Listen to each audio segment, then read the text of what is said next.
Et bonjour et bonsoir à vous tous. On se retrouve pour cet épisode 118 de l'ESC Made in France. Je me permets de faire une petite introduction pour juste vous prévenir du coup des petits soucis qu'on a rencontrés lors du tournage de cet épisode, notamment du côté de Mike qui a eu de gros problèmes de connexion au moment du tournage. Donc c'est pour ça que vous verrez qu'à certains moments la voix est assez glitchée et assez décalée, laguée. C'est normal, hein, du coup, entre guillemets, parce que son Wi-Fi faisait des siennes, tout simplement. C'est pour cette raison, notamment, qu'à la fin, ce sera moi qui reprendra l'outro, en fait, tout simplement, et qui fera les présentations de fin, enfin, les salutations. Et du coup, en l'absence de Mike, qui lui, pour le coup, a eu littéralement, qui s'est fait déconnecter du vocal. Donc voilà, donc c'était juste pour vous prévenir, mais sinon euh, tout va bien et c'est pour cela que je souhaite de tout cœur que vous apprécierez ce podcast et que je vous souhaite une excellente journée. Et je vous laisse cette fois-ci avec Mike qui pour le coup a pu faire les 80% de l'épisode normalement. Allez, salut à tous. Bonjour, bonsoir à tous et bienvenue pour cet épisode 118 de l'ESC Made in France. On se retrouve avec trois de mes collègues. Je suis avec Adil. Bonsoir Adil. Salut! Je suis également avec Gwen Bonsoir. et avec Alexandre. Mmh. On excuse Alejandro qui a eu un peu d'empêchement, mais ne vous inquiétez pas, nous aurons quand même ses avis au fur et à mesure du podcast. On entame directement avec deux nouvelles chansons pour l'Eurovision 2024. On commence donc avec la première chanson, le représentant de l'Irlande qui a été désigné samedi dernier lors de l'Eurosong, lors du Late Late Show. Et c'est finalement l'artiste Bambi Tug qui représentera l'Irlande avec sa chanson Doomsday Blue, une chanson qu'elle désigne comme étant de la witch pop, un style qu'elle a inventé elle-même, mélangé avec de la ballade et du hard rock, un style vraiment pas habituel venant de l'Irlande. Tout le monde a envie d'en parler. Adil, qu'est-ce que tu penses de Doomsday Blue? Bon, par où commencer? Alors, les let's show, c'est vraiment le truc à ne plus jamais faire pour les futures participations de l'Irlande parce que toutes les prestations ont été foirées. Parce que, en fait, et même voilà, ceux qui cassent pas trois pattes à un canard, ça ne va pas du tout. Coco Next in Lines. Évidemment, les favoris de la commu, Gotoban et Doomsday Blue, ça marche pas vraiment. Par contre, Gotoban, ça allait encore. Hein. Mais bon, le Late Show, c'est mort. Hein. Mais ouais, en fait, parce que c'était tellement cringe, putain. Et qu'est-ce que tu penses Et après un vote du jury international qui nous a surpris, coucou Next Lines, on se retrouve avec Bobby Tug. Bon, je vais pas cacher ma déception que j'aime pas du tout. C'est ma dernière place pour l'instant. Je sais pas si ça va aller en finale, mais au moins, je salue quand même l'Irlande qui sort quand même les doigts du cul pour sortir un peu ça. Mais pour aller en finale, va falloir bosser. Mais quand je dirais non bosser, c'est de bosser à fond. Je mets un 2 sur 10. Hein. Gwen? Alors justement, cette sélection irlandaise, c'était, je dirais, ma chanson favorite. Je l'avais mis en première place. Après, je rejoins complètement Adil. Effectivement, le Late Late Show, je pense qu'il va falloir que l'Irlande l'abandonne définitivement parce que franchement, c'était horrible les prestations. Voire même, on va dire, celles que j'avais trouvées pires en studio se sont plutôt révélées à la place. Après, je trouve que par rapport à Bambi Tug, moi, ce qui m'a peut-être le plus dérangé, c'est les parties lentes de la chanson. J'ai trouvé qu'avec ce studio et on va dire cette scène, ça a un petit peu plombé la chanson et c'est ce qui m'a fait penser que c'était assez catastrophique. Mais je trouve qu'elle a eu de la chance d'avoir été choisie par le public et le vote du jury. Voilà, après, par rapport à l'Eurovision, qui sait, Mama Tcheu l'année dernière s'est qualifiée, donc je me dis que ça peut avoir sa place en finale, hein, l'Inde peut avoir sa chance de voir dans quelle demi-finale elle se trouve et je pense que le public peut voter pour ça. En revanche, le jury, si c'est vraiment foiré, si c'est une mise en scène avec juste deux types déguisés en arbre qui se baladent par-ci par-là, Franchement, je pense pas qu'elle gagnera l'Eurovision, mais je pense pas qu'elle soit bien classée dans le jury aussi. Alors par contre, excuse-moi, mais quelle est cette allusion à Mama Tcheu, hein? Hmm. Bon, écoute, je fais des Hmm. allusions à Mama Tcheu Je quand je fronce, veux. Alors je là, écoute, fronce les sourcils. Les sourcils. je dis juste que Mama Tcheu, l'année dernière, avait fait au jury, avait réussi au public, donc ce sera peut-être pareil. Voilà. Ok, très bien. Ok, très bien. Non, mais ok, d'accord. Faire. Alexandre? Merci, parce que grâce à vous, maintenant, je m'imagine Perlia, le chanteur, chanter la chanson Doomsday Blues à la place de Bambi maintenant. Mais passons. Et donc, cette chanson qui, Irlande, l'Eurovision, c'est franchement un choix incroyable. Euh, franchement, franchement, kudos. Bien joué d'avoir enfin sorti vos doigts du cul, comme certains l'ont dit déjà ici.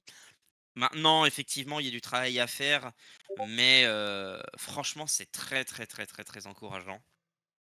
Et honnêtement, je l'ai déjà dit, hein, mais dans le dernier épisode, il me semble, ou celui d'avant, mais quitte à ne pas avoir Ice Peak représenter la Russie, chose que l'on n'aura jamais, au moins on aura eu une chanson très similaire et en plus qui représente l'Irlande. Et je sais pas si vous vous rendez compte en fait à quel point ces deux phrases ne vont pas ensemble. Genre déjà l'Irlande qui envoie un truc bon et original, déjà ça fait ça fait j'en tousse tellement c'est incroyable. Mais en plus là, d'ailleurs je fais une petite correction. Alors c'est de la Wii pop et non pas de la Wii pop, mais c'est pas loin. Franchement c'est pas si loin que ça. Et donc ouais, puis oui, franchement, il va falloir abandonner cette sélection de pacotille que j'appellerais même pas ça une sélection, c'est juste une section dans un talk show. Ça n'a rien à faire dans un contexte comme l'Eurovision. Enfin, ça n'a rien à faire dans un talk show comme ça, quoi. Il faut produire un vrai truc et arrêter d'utiliser pour qu'on arrête d'avoir ce mixage horrible, notamment, et puis cette scène qui ne favorise pas du tout les chansons un peu plus pétantes, on va dire. Euh, Parce que c'est sûr qu'avec une scène comme ça, toutes les chansons calmes comme Next in Line, je suis désolé, mais oui, quand tu regardes avec ce genre de mixage audio, bah, c'est sûr que ça a l'air d'être un chef-d'œuvre. Maintenant, une fois que ça va à l'Eurovision, bah, c'est mort dans l'eau, quoi, tu vois. Donc, c'est pas possible. Donc ouais, faudra changer ça. Mais sinon, ouais, très très très content et c'est actuellement ma première place. Donc à l'opposé complet du coup de Adil. Mais ouais, je suis très très très très heureux et franchement, je pense qu'à Malmö, ça va être le feu. Si jamais ils font bien les choses et que l'Irlande ne fout pas en l'air tout à la dernière minute. Donc ouais, il y a du potentiel. Eh ben, moi personnellement, je pense qu'on va se serrer la main, Alexandre, parce que c'est également ma première place pour l'instant, à l'Eurovision 2024. Et oui, bon, vous avez tout dit sur le Late Late Show, j'ai pas rajouté de l'huile sur le feu, mais voilà, je suis de ma vie. Et concernant Doomsday Blue, juste merci l'Irlande, vraiment, de tenter quelque chose, de tenter autre chose, parce que les pronostics donnaient à la majorité Erika Cody pour le remporter, et moi-même, je pensais que ça allait être elle qui allait gagner. Donc je suis vraiment heureux de voir Bambi Thug gagner. Bambi, elle a vraiment un style particulier. Et moi, ça me fait vraiment plaisir. C'est un style un peu rock qui me plaît beaucoup. Pareil, voilà, c'est balade qui me plaît. Et personnellement, je vais pas me fier à la performance lors du Late Late Show, parce que comme vous avez dit, voilà quoi, ça cassait pas trois pattes à un canard. Je veux dire, merde, son décor consistait en deux arbres en plastique dont on voyait les pieds en métal. C'est pas. Quand même, c'est un peu de respect. Mais voilà, pour moi, il y a vraiment un potentiel de fou en termes de mise en scène à Malmö, etc. Et moi, tout ce que j'espère, c'est de voir le tout premier pogo de l'histoire de l'Eurovision. Parce qu'avec Doomsday Blue, c'est totalement fait pour, on peut totalement faire ça. Donc j'espère que les Suédois auront la sagesse d'esprit de le faire. Parce que moi, je ne serais pas là, mais croyez-moi bien que si j'aurais été là, je l'aurais initié, ce pogo, et ça aurait été génial. Je fais 1m50, je serais mort. sur le moment, mais ça aurait valu le coup. Et du côté d'Alejandro, lui aussi est très content de ce choix qu'il trouve audacieux, différent et original venant de l'Irlande. Et je suis totalement d'accord, hein, d'autant plus que quand tu vois les résultats d'Irlande avec le style qu'ils envoient d'habitude, pour moi c'est juste du bon sens de tenter autre chose au lieu de vouloir continuer de faire la même. Bref. Donc pareil, même avis qu'Alejandro. Il espère également qu'il y aura du budget de la part de la RTE, qui a moyen de rendre ça mémorable. Il trouve que la chanson a un univers vraiment particulier et hors du commun pour le concours, donc faut l'utiliser. Je suis totalement en adéquation avec ce que dit Alejandro, et pour ça, je lui envoie tout notre amour. Et j'envoie tout mon amour et tout l'amour de ce podcast à Bambi Thug, même si certains ne sont pas d'accord, et c'est pas grave, je ne leur demande pas leur avis. On continue avec la deuxième chanson pour l'Eurovision 2024, et ce sera cette fois-ci celle du revenant, celle du Luxembourg, qui a donc désigné sa chanson. Et il s'agit donc de Fighter, interprété par Tali, qui ira représenter le Luxembourg à l'Eurovision. Leur première chanson après 31 années d'absence. Qu'est-ce qu'on en pense, Adil, de ce retour du Luxembourg? Je tiens à remercier d'abord la production d'Israël qui a fait un bon boulot pour la télévision luxembourgeoise RTL Luxembourg. Évidemment, j'ai pas regardé les commentateurs français ou anglais parce qu'évidemment, grosse flemme. Et vu ce qu'on en a pensé, c'était sans intérêt. Mais à part ça, bon, après, je suis sûr qu'ils ont fait du bon boulot sur les prestations, les intervalles actes, les messages des anciens participants, des gagnants. Bref, ils ont bien fait un méga boulot. Hein. Évidemment, surtout quand il y a évidemment Alexandre Riba qui, je le rappelle, sera toujours un dieu. Musicalement, bon, pour la chanson taillée, bon, ça casse pas trois pattes à un canard. Je m'attendais à mieux de la part de Dardust. Ouais, en l'état, même si elle est du français, je suis pas sûr qu'elle peut se qualifier. Et maintenant, on va parler de la polémique. Tali Golgrant a des origines israéliennes de sa maman et qui vient du Pérou de son papa. Là, normal.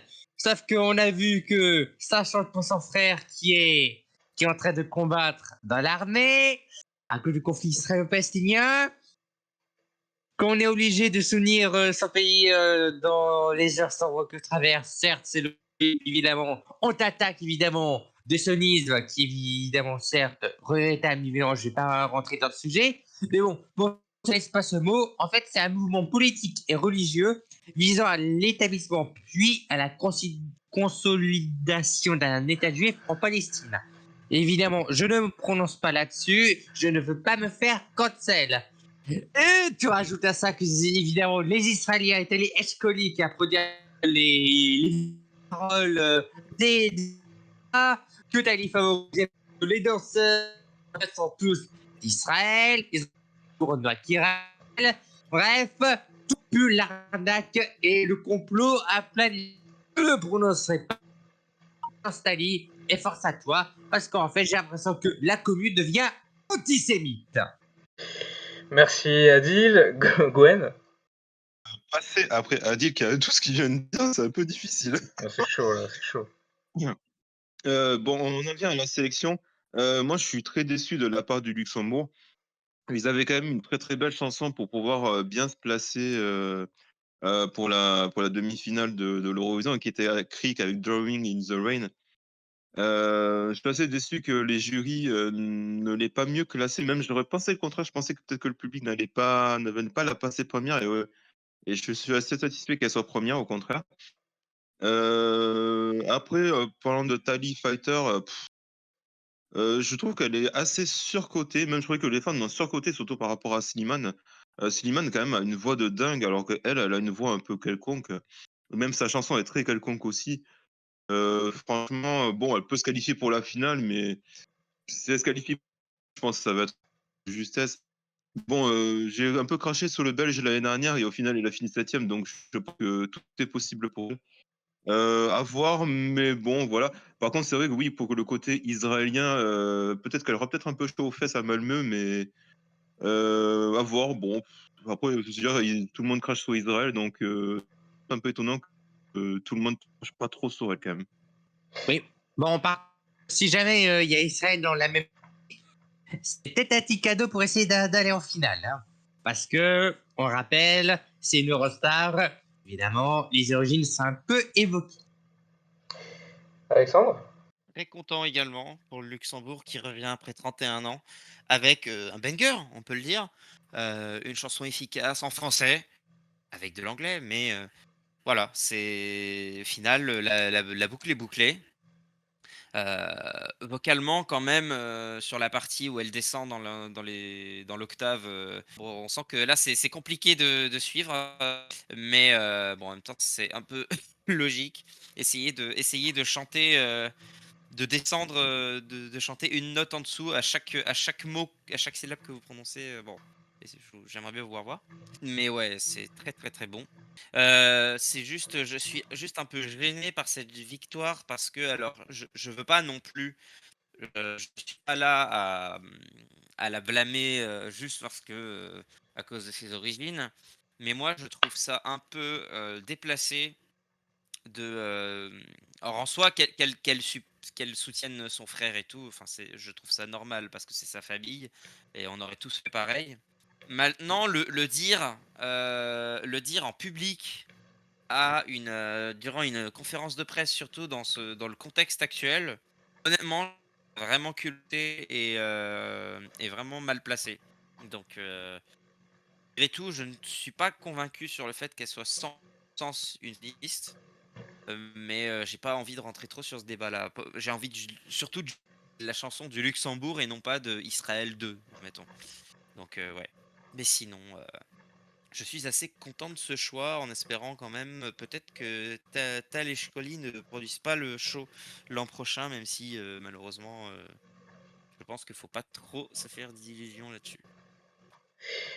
Alors, à titre personnel, je ne vais pas m'avancer sur les accusations de corruption, machin, de tout ce qui est les origines israéliennes de Tali, machin, parce que à titre personnel, j'en ai pas grand-chose à battre, et sur les corruptions, il n'y a pas de preuves, donc à partir de là, voilà, il n'y a que des coïncidences, donc moi je pars du principe que la victoire est méritée, d'autant plus que je trouve que c'était la meilleure performance de la soirée concernant Fighter.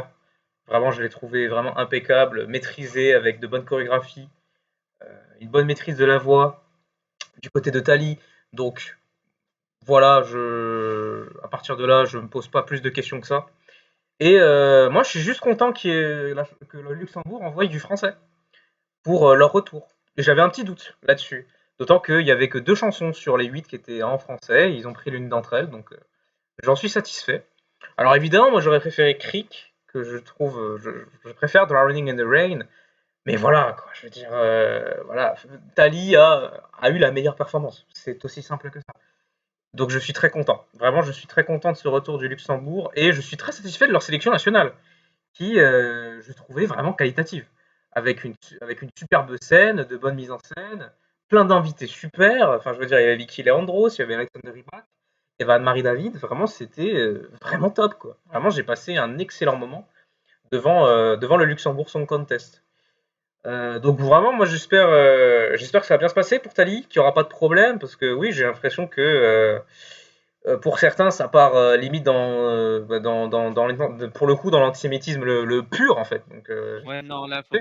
faut pas non plus aller partir en croisade là-dessus. C'est pas la solution et vraiment, Mais oui, non, mais faut voilà quoi. Quand Oui, c'est tu, condamnable. j'espère que ça va bien se passer pour elle, parce que bon voilà quoi. Pareil. Il n'y a pas, il y a pas des dingueries. Et concernant Alejandro, il est aussi très content de ce retour du Luxembourg. Voilà, il apprécie la chanson, la mise en scène, etc. Bien qu'il faudrait l'étoffer davantage pour Malmö. On sent l'envie du retour du duché, vu la production qui a été fournie durant la sélection. Et il tient également à donner un petit mot de soutien à Tali, qui a été victime de racisme dès sa victoire. Les plus idiots de sa commu, ne sachant apparemment pas que sionisme n'est pas forcément égal à israélien, ce qui est bien triste. On enchaîne donc avec les sélections nationales maintenant, qu'on va condenser en 3. Donc avec trois sélections nationales qui ont révélé leurs chansons cette semaine. Il s'agit donc de la Serbie avec le Pesmaza Eurovisiu, le Danemark avec le Dansk Melody Grand Prix et l'Islande avec le Song Vakepnin. Certaines chansons qui ont un peu fait polémique, donné source à des débats, à des discussions. On va en parler ici. Adil, peut parler de n'importe quelle sélection parmi les trois, mais du coup, qu'est-ce que tu en as pensé de tout ça? Bon, j'ai pas trop écouté le Pesmaza Eurovision. Bon, après, c'est que j'ai pas écouté. Le Danemark, j'ai écouté un recap. J'ai tellement adoré, tellement c'était marquant. Sauf que c'est faux, c'est du générique. Et Danemark va de nouveau connaître une belle non-qualification. L'Islande, bon, la symbolique, oui, qu'un artiste palestinien est dans la section pour, voilà, pour augmenter le niveau de trollage par rapport au conflit israélo-palestinien et le soi-disant de pas de mesure. Mais bon, je vais pas m'avancer dans les polémiques. Et, et en plus, il y a un des gars, enfin, je crois que c'est un ancien gars d'Atari qui a écrit les paroles. Sauf qu'en fait, c'est que la chanson de Bachar Mourad, elle est quand même pas ouf, hein. Bon, par contre, même si le cru est quand même pas ouf pour la section islandaise, parce que c'est toujours la même chose, je tiens à remarquer que la chanson de Blanquefleur Beck, ou en anglais, vous trouvez pas qu'elle ressemble un peu à la musique du pilote de BBC News? Et c'est trop inspiré de ça. Ah, moi, je ne le connais pas, donc je ne saurais pas dire. Ouais, bon ben apparemment, l'histoire cette année, l'originalité, c'est 0.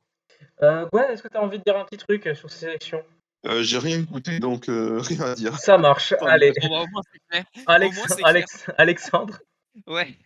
vas-y. Bah, honnêtement, ouais, j'ai écouté alors certaines chansons du Pesmaz Eurovision, et quasiment toutes celles du Son of Academy. Peut-être qu'il m'en manque une, mais je suis pas certain. Il me semble que j'ai tout écouté. Le Pesmaz Eurovision, beaucoup de variétés, et ça c'est très cool. Un peu comme le Benidorm que j'ai écouté après coup. Donc l'Islande, notamment.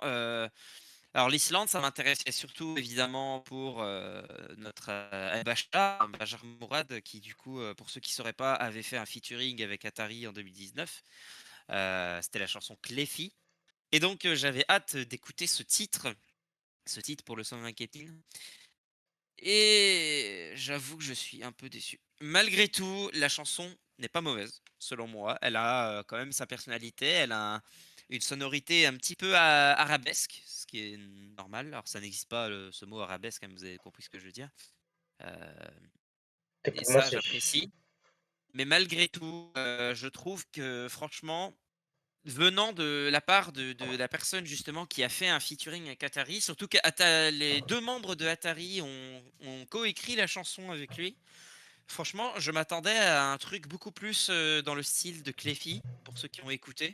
Donc assez agressif, un peu la Voilà, même vibe. vénère. Voilà, vénère, un peu la même vibe que Hatred Sigla, au final, la chanson pour laquelle que Atari a chanté en 2019.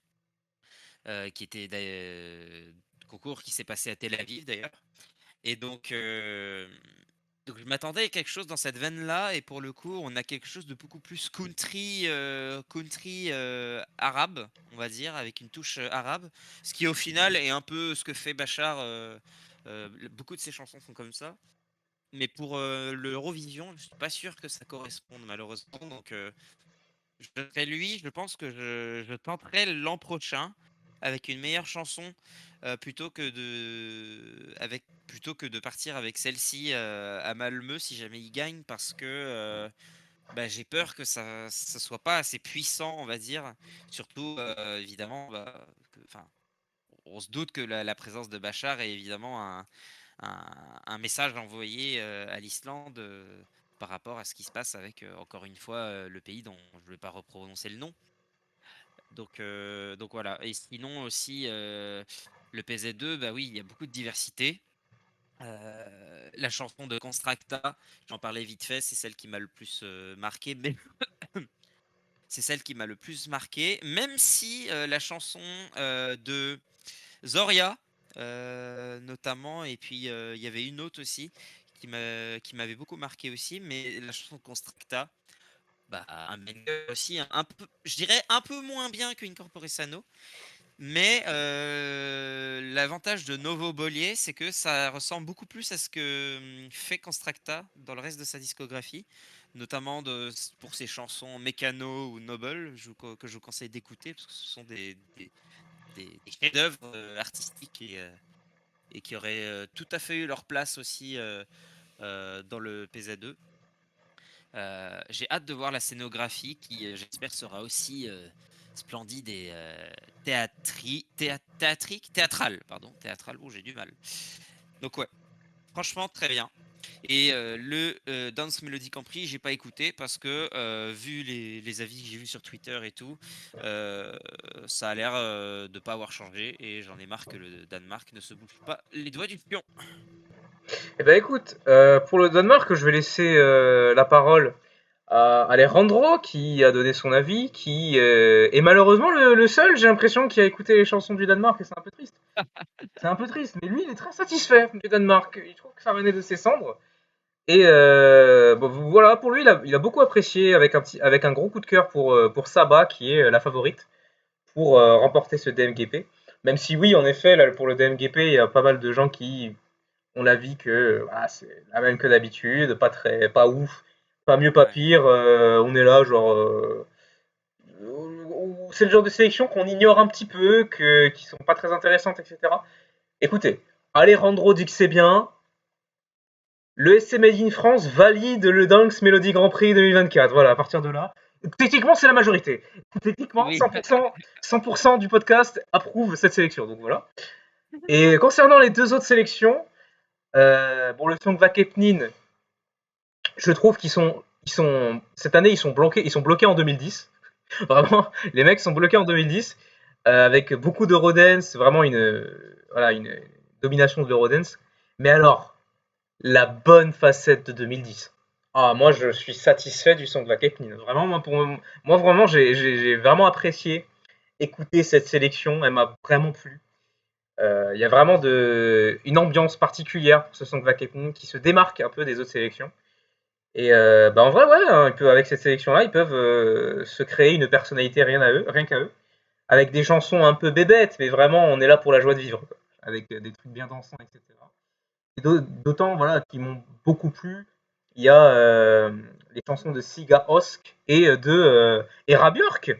Era Björk, et oui, j'ai oublié de le mentionner, mais Era Björk, qui est là lors du Song qui est la représentante de l'Islande à l'Eurovision 2010, avec la chanson Je ne sais quoi, qui a très bien fini dans le top 3, si je dis pas de bêtises. Alors, non, ça finit 19e en finale. Par contre, elle a fini 3e de sa demi. Hein. C'est déjà bien. Bon, ok, mais un coup pas. Ouais. Bon, en tout cas, elle a été en finale, c'est bien. Mais du coup, voilà, Era Björk qui revient pour cette année et avec une chanson vraiment vite feu de Ara qui vraiment me fait danser. Elle donne une ambiance vraiment bonne et j'aimerais beaucoup la voir à Malmö parce que là, pour le coup, ça pourrait vraiment faire danser pas mal de gens. Et ouais, même le reste. Hein, après, bien sûr, il y a Bachar Mourad. Bachar Mourad, voilà, un artiste palestinien qui débarque l'année où la demande de boycott pour Israël est très forte. Bon, on a compris, on a compris le stratagème. La présence de Bachar Mourad, d'ailleurs, qui a permis à l'Islande d'obtenir la première place dans les paris pour remporter l'Eurovision 2024. Bon, a priori, ça va pas rester comme ça bien longtemps, mais c'est pour dire l'impact qu'a Bachar. Et ouais. L'Ukraine a déjà repassé devant. Et ben tant pis. Et ben voilà. Ouais. Bon, ils sont deuxièmes quand même, c'est pas dégueu. Hein. Oui. Ah oui, C'est pas, pas... pas de gueule, tandis que Israël venait petit à petit de perdre des plumes. Hein. Bah, quand même, gagner 20 places dans les paris en ayant un mec avant même de révéler sa chanson, c'est quand même stylé. C'est quand même pas banal. Et ouais. Même si, alors autant la situation me fait un peu rire, et je serais d'avis, quitte à avoir l'Israël, d'avoir un peu de présence palestinienne à l'Eurovision tant qu'à faire, hein, pour foutu, voilà. Mais en l'état, Wild West, je ne la fais pas passer sa demi. Même là, elle est bien, hein, elle est bien, il y a une petite ambiance western, country, etc. Mais personnellement, je trouve qu'il y a bien mieux en face. Donc bonne chance à Bachar, on va voir comment ça va se passer, mais personnellement, je trouve la sélection trop qualitative pour juste se contenter de le prendre lui parce que pour le symbole, etc. Moi, je trouve qu'il y a mieux à faire avec ce son de Vakepnin. Et alors, concernant la Serbie, avec le Pesmaza Evloviziu, Je pense que la Serbie est en train de s'imposer comme étant l'une des meilleures sélections de l'Eurovision, en fait. Un incontournable au niveau pas bon, peut-être pas d'un Melfest ou d'un Sanremo, parce que je pense que ça me semble être les deux ténors, mais vraiment du niveau du Mélodie Grand Prix, du Benidorm. Pour moi, ça, c'est en train de s'imposer comme un incontournable, parce que, je le dis, hein, pour moi, c'est un candidat pour être la meilleure sélection de cette année. Vraiment, je suis complètement happé par le charme de cette sélection, avec des trucs, avec quasiment que du serbe, vraiment que du serbe. Je crois pas qu'il y ait quelqu'un qui chante en anglais. Et voilà, déjà, ça me fait beaucoup plaisir, avec des styles très variés, très particuliers, vraiment uniques, que ce soit des ballades, des trucs bien bien dansants, des trucs bien plus expérimentaux, etc. Et pareil, le line-up qui est vraiment prometteur, avec des Zoria, des Constracta, des Teyadora, des Brezgvika, des Philippe Boloch, bref, un lot, mais incroyable. Vraiment, je trouve vraiment cette sélection exceptionnelle. Et autant l'an dernier, pareil, j'ai été très satisfait de cette sélection, mais c'était surtout par rapport à leur mise en scène qui m'a convaincu. J'étais pas non plus les plus convaincus lorsque les chansons sont sorties. Là, vraiment, je suis le premier convaincu, rien qu'avec les chansons. Moi, mon top 15, tu prends qui tu veux là-dedans, et c'est un candidat pour être dans mon top 10 à l'Eurovision 2024. Vraiment, la Serbie, c'est open bar me concernant. Ça va être vraiment les deux demi-finales et la finale qui aura lieu le mois prochain. Vraiment, elle me fait saliver. Vraiment, elle me fait saliver. Et Alejandro est d'accord avec moi. Il est d'accord avec moi et il trouve également que c'est une très bonne sélection avec plein de propositions intéressantes. Malgré qu'il trouve dommage que la chanson de Constracta, Novo Bolier, soit moins bien, pas à la hauteur de Incorpore Sano. Moi, personnellement, je suis pas d'accord. Moi, je trouve que Novo Bolier est du niveau de Incorpore Sano. Pas mieux, mais du niveau. Genre, moi, à titre personnel, Incorpore Sano était dans mon top 5. Novo Bolier peut totalement être dans mon top 5. Il a totalement les capacités d'y être. Et pareil, Novo Bolier en live, ça risque d'être vraiment, vraiment bon. Donc voilà, très satisfait de ce Pesmaza Eurovisio, satisfait du Song Vakepnin, et le Danemark, Alejandro a dit que c'était bien. À partir de là, pourquoi vous poser des questions? On entame désormais les sélections nationales qui sont en cours de processus. Donc, les deux sélections nationales, les habitués qu'on voit régulièrement depuis quelques semaines dans le SC Made in France. On commence donc avec la Lituanie, l'Eurovisia.lt, la troisième demi-finale qui a eu lieu, qui a vu la qualification de shower et de pluie de comètes. Gwen, c'est notre sélection à nous. Qu'est-ce que tu as pensé de cette troisième demi-finale? En fait, c'est une demi-finale auquel je n'ai pas aimé du tout. Enfin, c'est même la pire pour l'instant des 3 demi-finales.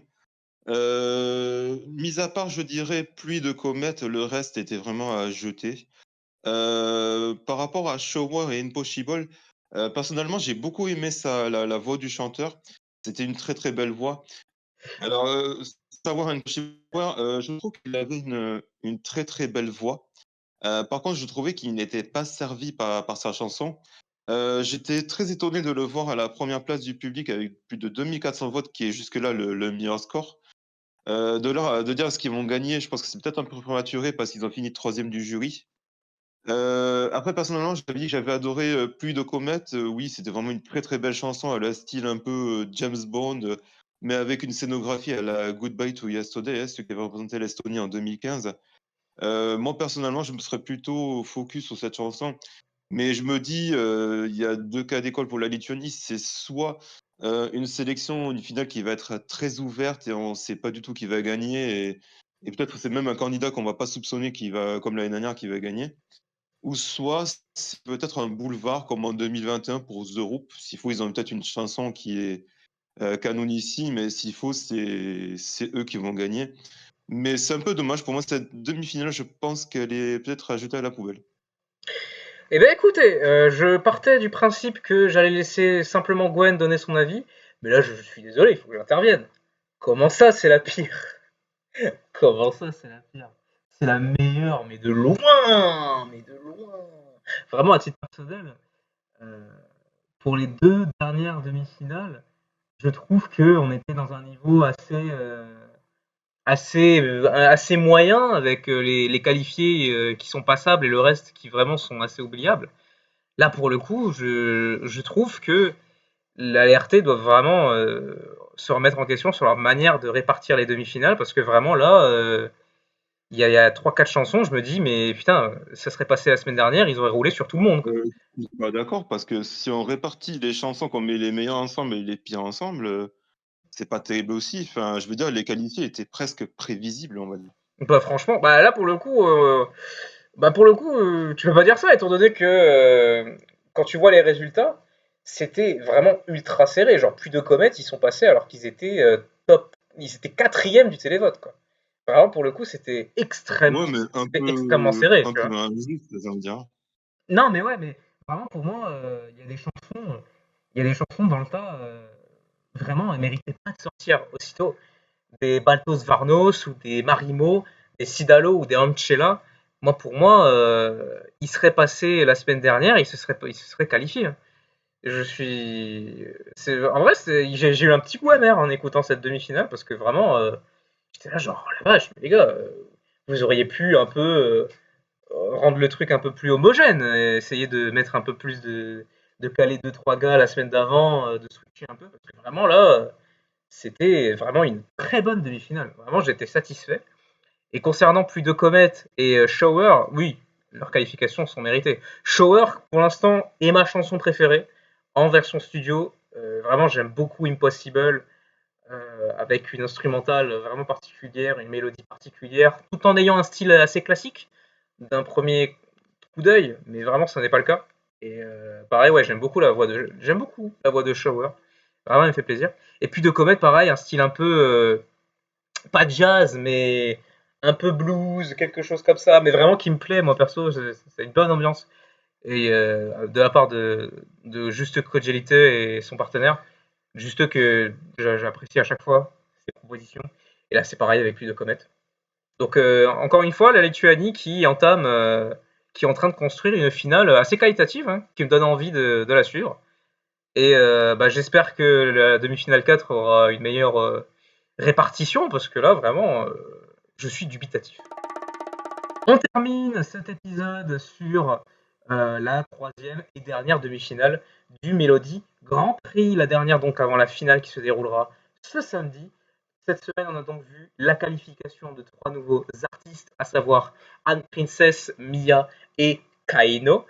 Tout le monde a envie d'en parler. Adil, quel est ton pronostic pour voir gagner le Mélodie Grand Prix 2024? Alors, ouais, la troisième demi, bon, quasiment rien à dire, à part que tous les trois derniers des autres de passage des 3DF sont allés en finale. GG. Bon, par contre, pour la finale, je juste mon seul pronostic. Que ça ne soit pas Keino qui gagne. Parce que autant avec Monument, on peut comprendre la déception, mais autant avec Dame Digida, hormis Fred Belluo qui arrive un peu le groupe, j'aurais quand même le seum si c'est eux. Hein. Bah, ça devrait bien se Parce que, passer parce qu'il passe en 1. ouais, mais bon, on sait jamais comment le jury international vote, en fonction des pays. Bref, je crois que c'est un peu open bar. Et donc, du coup, un pronostic pour le vainqueur? Ouais, je vais pas dire un prono, mais mes favoris, Get, parce que la presta est stylée, et mon top 2, Goff Minster et Super Rob. Très bien. Gwen? Pour la demi-finale de samedi soir, j'ai juste changé Anne Princess avec le chanteur qui chantait Take Me to Heaven. Mais c'est un peu kiff bourrico parce que les deux chansons avaient été de qualité aussi. Assez heureux de la qualification de Kaino aussi et de Mia que j'avais bien parié. Pour la finale, pour moi, je pense que c'est une finale qui est très très ouverte. Je pense pas qu'on ait une bonne vision du vainqueur.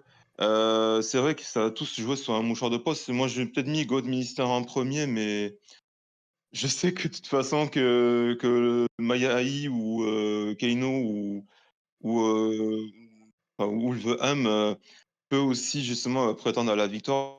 Bah, en fait, pour moi, c'est une sélection assez ouverte. Et je disais que, en fait, je suis pas d'accord avec Adil. Je pense que Keino, au contraire, a sa chance en finale. Je trouvais que, comment ça s'appelle, Alexandra a fait une très bonne prestation. Bon, on voit pas trop peut-être les deux autres, mais au contraire, je trouve que Dame Digida est peut-être sous-côté des Eurofans et je pense que ça peut être très intéressant de les voir à l'Eurovision une seconde fois. Moi, ça me gêne pas du tout. Mais sinon, pour moi, ça va être très très ouvert et puis bon, j'espère aussi en tant que Français revoir peut-être Alexandra Redemiel en tant que jury. Ce serait assez sympathique de l'avoir. Alexandre? Enfin, Oui. en fait, non, pardon, désolé Alexandre, mais à propos d'Alexandra, oui, elle était dans le jury. Il faut pas oublier Fred Valenca qui collabore. Ok. Alexandre?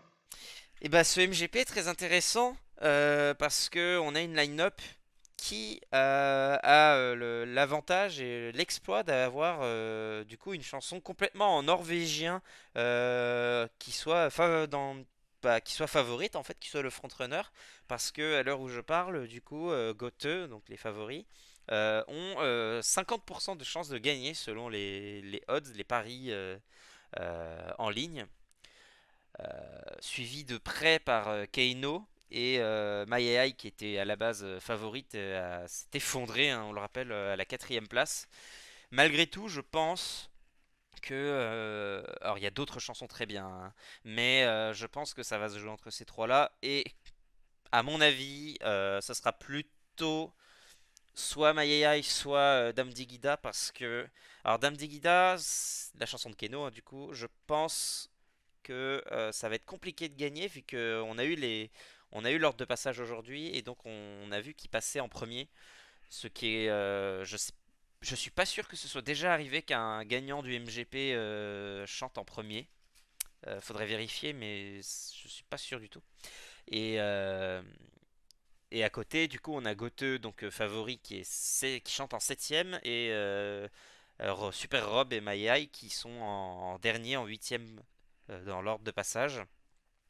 Donc, à mon avis, ça risque de se jouer entre un des deux, avec une préférence, je pense, pour Maei. À mon avis. Malheureusement, je pense pas que je pense pas que les Norvégiens soient prêts d'envoyer ce genre de chansons. Après, j'espère me tromper, encore une fois. Beaucoup de mes prédictions se sont avérées fausses dans le passé. Mais ouais, en tout cas, je serais pas mécontent que My AI gagne à condition que Erika. Mais ouais, je serais pas mécontent que Erika Norwich et Super Rob l'emportent vu que la chanson est quand même. Il y a une petite vibe Barbie Girl et tout ça. Avec un côté novelty qu'on aime bien, même si. Surtout qu'en plus, la Norvège, ça serait leur deuxième chanson de ce genre et on commence à avoir un pattern. Donc c'est pour ça que je partirais plutôt sur cette prédiction là donc pour My AI, mais ça se trouve j'aurais tort, hein.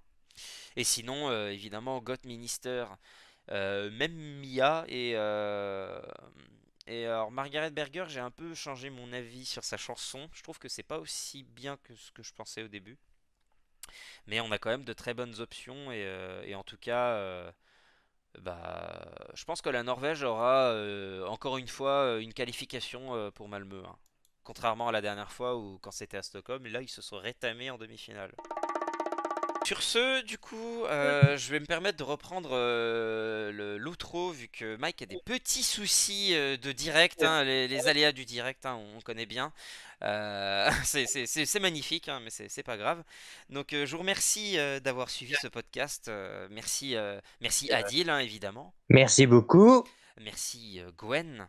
Merci beaucoup. Et on remercie Mike qui a des soucis, du coup, comme on vient de le dire, de connexion, mais on l'embrasse très très fort et évidemment on lui souhaite tout le bonheur et on le remercie pour tout l'amour qu'il fournit pour ce podcast et on lui souhaite évidemment plein de bisous et de câlins. Et Je trouve qu'il tape quand même un peu, mais bon. Quant à Non, on moi, te déteste, Mike, on va lui cracher dans son dos. Mais non, mais non, mais non. Et quant à moi, je ne peux que vous encourager de suivre le podcast sur YouTube, mais également sur toutes vos plateformes audio favorites de podcast, sur Spotify. Deezer, Google Podcast Merci. et tout le tralala. Voilà, Acast, etc., etc. Je laisse Adil faire sa catchphrase sa troisième catchphrase de 2024. Allez, à ciao, bonsoir. Et oui, et on se retrouve très vite pour l'épisode 119. Allez, salut tout le monde! Allez, ciao. Eh, tchou, ouais.